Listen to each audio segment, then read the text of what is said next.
Hey guys, okay, so this is how you're gonna go about your wax melting situations for your Zentangle. So the first thing you need to do is you need to tape off where you don't want the wax. So if you look at this, I have gone in and already done that for you, okay? So there's a couple ways to do your wax melting, but this seems to be the way that I found it's the best. You're gonna take your image over to the griddle and you're gonna make sure it is on low, okay? It doesn't need to be on this 400-degree setting. That is not necessary. Just like the 150 where it's barely on is fine, okay? So you're gonna have your Crayolas already figured out what colors you need and have them ready. And then you just kind of take whatever one you like and you just color like you would if you were going to be at your desk. It's going to go on a little thicker because it is warm and melting. So you're just going to color in. Be careful not to rest your hand too much on the griddle itself because it will get hot, okay? And you could potentially burn yourself, okay? It's still kind of cool right now. So you're just gonna layer your colors, okay? Do not just do one coat of flat color and call it good. You're gonna need to kind of melt and blend these colors together. So I have like a flat brown, and then I have kind of a tan brown. I'm gonna color back over just to kind of help give me a variation of my crust color, okay?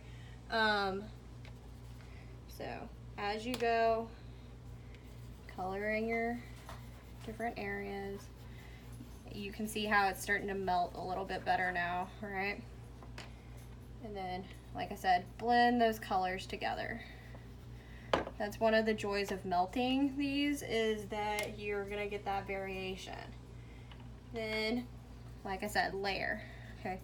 So I'm gonna put my red down on my pizza topping here.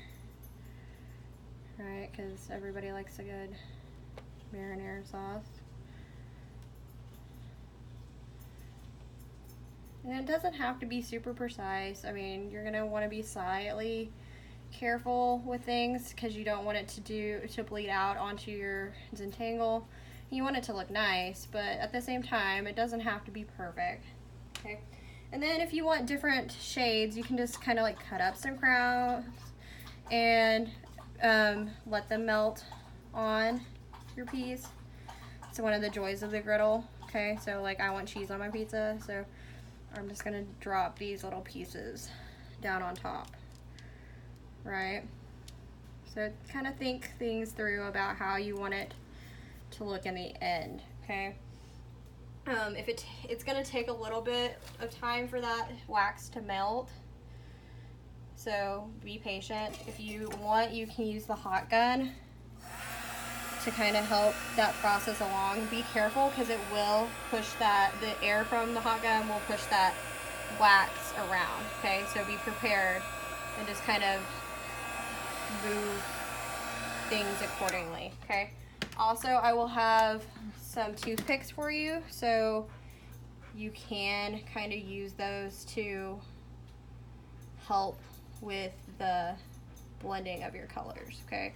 And spreading things out. You also can do kind of tie-dyed swirly kind of effects with that to get kind of a different feel all over your piece.